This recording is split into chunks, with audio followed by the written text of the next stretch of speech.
Touch అయిపోయిన తండ్రి గారు.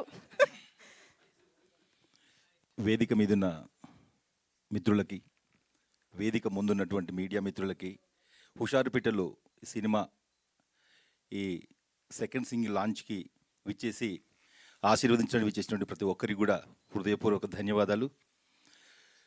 హుషారుపేటల సినిమాలో మీ అందరు తెలుసు, ఫాదర్ పాండు గౌడ్గా నేను నటించాను. టీజర్లో తీసిన తర్వాత, టీజర్ రిలీజ్ అయిన తర్వాత ఎక్కడికి వెళ్ళినా ఏ మామా ఏసీ పెట్టించినవా అని అడుగుతున్నారు. ఇప్పుడు కూడా బ్రదర్ ఇటుగా మీడియా మిత్రుడు కూడా వచ్చేసి ఏమండి మీడియా ఏసీ పెట్టించారని అడుగుతున్నాడు. ఏసీ పెట్టించానో ఏడిపించానో ఆగస్టు 15వ తారీఖున ఇది సినిమా రిలీజ్ కాబోతుంది అన్ని థియేటర్లో. ప్రతి ఒక్కరు కూడా వచ్చి ఈ సినిమా చూసిన తర్వాత భావోద్వేగంతో బరువైన గుండెలతోటి బయటకు వస్తారు డెఫినెట్గా. ఎందుకంటే ప్రతి తండ్రికి కనెక్ట్ అయ్యే సినిమా, ప్రతి పిల్లలకు కనెక్ట్ అయ్యే సినిమా. ఇంతకుముందు బ్రదర్ అన్నట్టు ఇది గుణపాఠం ఉంటుంది, ఎంటర్టైన్మెంట్ ఉంటుంది. ఎందుకంటే మనం సందేశం చెప్తే ఎవరు చూడరండి, అంటే ఎంటర్టైన్మెంట్ తోటో ఒక సినిమాటిక్గా చెప్తేనే దాన్ని చూస్తారు.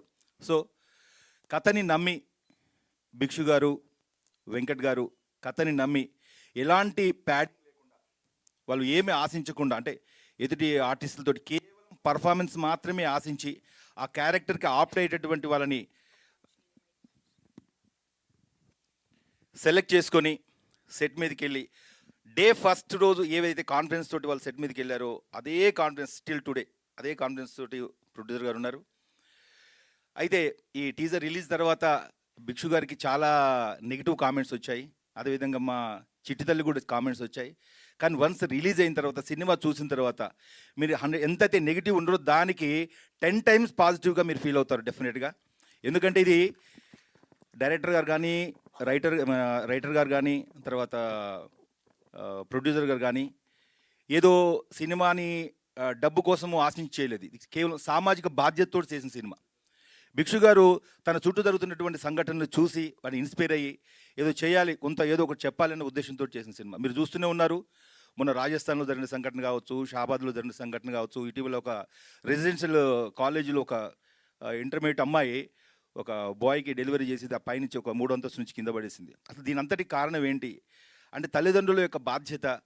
పక్క గదిలో ఉండి కూడా పిల్లలు ఏం చేస్తున్నారో తెలుసుకున్నటువంటి పరిస్థితుల్లో ఉన్నాం మనం నిజంగా. ఎందుకంటే మా జనరేషన్, అంటే ఈ జనరేషన్, మా 40 to 60 జనరేషన్లో ఇప్పటికీ పెద్దవాళ్ళకి రెస్పెక్ట్ ఇస్తాం, చిన్న వాళ్ళకి భయపడుతున్నాం కదండి. సో అలాంటి పరిస్థితి ఎందుకు వచ్చింది, తల్లిదండ్రులు ఏ బాధ్యత ఎట్లా ఫీల్ అవ్వాలి, అదేవిధంగా పిల్లలు కూడా ఒక తండ్రి పడేటటువంటి పెయిన్ ఏంటి, ఒక చిన్న తప్పు చేస్తే ఆ తండ్రి ఎలా ఫీల్ అవుతాడు, పెయిన్ అవుతాడు, దాంతో చూసిన ప్రతి పిల్లలు కూడా దీన్ని రియలైజ్ అవుతారు. కథని నమ్మి చేసినటువంటి, ముఖ్యంగా నాకు ఈ అవకాశం ఇచ్చి ఒక ఆర్టిస్ట్గా నేను దాదాపు ఒక 20 years నుంచి థియేటర్ ఆర్టిస్ట్గా నేను దాదాపు ఒక 1000 ప్రదర్శనలు చేశాను, చాలా సినిమాలు కూడా యాక్ట్ చేశాను. కానీ నాకు మనసు కనెక్ట్ అయిన సినిమా నేను చేసేటప్పుడు మీరు నమ్మరు, ఒక సీన్ ఎక్స్ప్లెయిన్ చేస్తే నేను జస్ట్ వితిన్ ద సెకండ్స్ నా కళ్ళలో నీళ్ళు వచ్చాయి. నేను ఫీల్ అయ్యాను నేను. అంటే ఒక కూతురు, నాకు నిజంగా కూతురు లేరు, కానీ ఒక కూతురు ఉంటే ఆ కూతురు తప్పు చేస్తే తండ్రి పెయిన్ ఎంతుంటుంది అని చెప్పేసి నేను ఫీల్ అయి చేశాను నేను. సో ఇలాంటి ఒక మంచి సినిమాని నిజంగా మీరు చాలా మీడియా మిత్రులు టీజర్ని కానీ బాగా తీసుకెళ్లారు. ఇదే పాజిటివ్నెస్ తోటి భవిష్యత్తులో కూడా మా సినిమాని తీసుకెళ్ళి మంచి హిట్ చేసేసి సామాజిక స్పృహతోటి కొంతమంది చేంజ్ అయినా కూడా మా భిక్షు గారు కానీ, వెంకట యాదవ్ గారు కానీ వాళ్ళు సక్సెస్ అయినట్టే. ముందుగా నాకేంటంటే ఈ టైటిల్ రిలీజింగ్ నాకు అవకాశం ఇచ్చినందుకు భిక్షు గారికి, వెంకట్ గారికి హృదయపూర్వక ధన్యవాదాలు. ఇలాంటి సినిమాని బెక్కం వేణుగోపాల్ గారు దాన్ని చూసి డెఫినెట్గా ఇలాంటి సినిమా సమాజంలోకి వెళ్ళాలి అని సురేష్ బాబు గారి దగ్గరికి వెళ్ళి కన్విన్స్ చేసి సినిమా చూపించిన తర్వాత సురేష్ బాబు గారు కూడా ఫస్ట్ ఏదైతే కొంచెం నెగిటివ్ అనుకున్నారో దానికి 10 రెట్లు పాజిటివ్నెస్ ఉందో, దీన్ని ఏం కాదు డెఫినెట్గా రీచ్ అవుతుందని చెప్పేసి నమ్మి నిజంగా చిన్న నిర్మాతలను ఎంకరేజ్ చేయడానికి వచ్చేశారు. మన వెంకట్ యాదవ్ గారు ప్రొడ్యూసరు ఎంత సిన్సియర్ అంటే డబ్బులు పెట్టేవాడే ప్రొడ్యూసర్ గారండి. ఒక ప్యాషన్ ఉండాలి, సమాజానికి ఏదైనా మనం చేయాలి అన్నటువంటి ఒక తపన ఉండాలి. అలాంటి ఒక మంచి వ్యక్తి. ఇలాంటి వాళ్ళని ఇంకా సక్సెస్ చేస్తే మంచి సినిమాలు వస్తాయి. కమర్షియల్‌గా డబ్బు సంపాదిస్తామనో అలాంటి ఆశించి రాలేదు.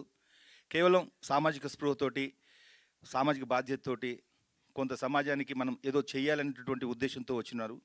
సో, ఇలాంటి వాళ్ళని మనం ఎంకరేజ్ చేయాలి డెఫినెట్‌గా. భిక్షు గారైతే సినిమా అంటే ప్రాణం పెడతారు. ఆయన పెయిన్ ఏంటో లాస్ట్ 4 మంత్స్ నుంచి నేను చూశాను. చాలా బాధపడ్డారు పాపం. ఎందుకంటే ఒక సినిమా అనేది ఆయనకు ప్రాణం అది. సో, ఇంతటి మంచి ఒక ప్యాషన్‌తో ఉన్నటువంటి డైరెక్టర్ గారు గానీ, ప్రొడ్యూసర్ గారు గానీ, తర్వాత అదేవిధంగా ఆర్టిస్టులు గానీ, మా చిట్టి తల్లి, ఆ చిట్టి తల్లి పెయిన్ కూడా చూశాను నేను. ఆ టీజర్ రిలీజ్ అయిన తర్వాత ఎలాంటి కామెంట్స్ వచ్చాయో. తల్లి, డెఫినెట్‌గా సినిమా బయటకొచ్చిన తర్వాత మీ మీద ఉన్నటువంటి కామెంట్స్ కూడా అన్నీ కూడా పాజిటివ్‌గా వచ్చేస్తాయి. డెఫినెట్‌గా నమ్ముతున్నటువంటి సినిమా. ఈ ఆగస్ట్ 15th రోజు ప్రతి ఒక్కరు కూడా థియేటర్స్‌కి వచ్చి మమ్మల్ని ఆశీర్వదిస్తారని మనస్ఫూర్తిగా తెలియజేసుకుంటూ thank you very much. Thank you అండి. Thank you so much. Definitely cinema release తర్వాత మీ పాత్రకి ఇంకా బాగా కనెక్ట్ అవుతారని అర్థం అవుతుంది. All the very best to you. And Charan Arjun garu ఈ చిత్రాన్ని ఆల్రెడీ మ్యూజిక్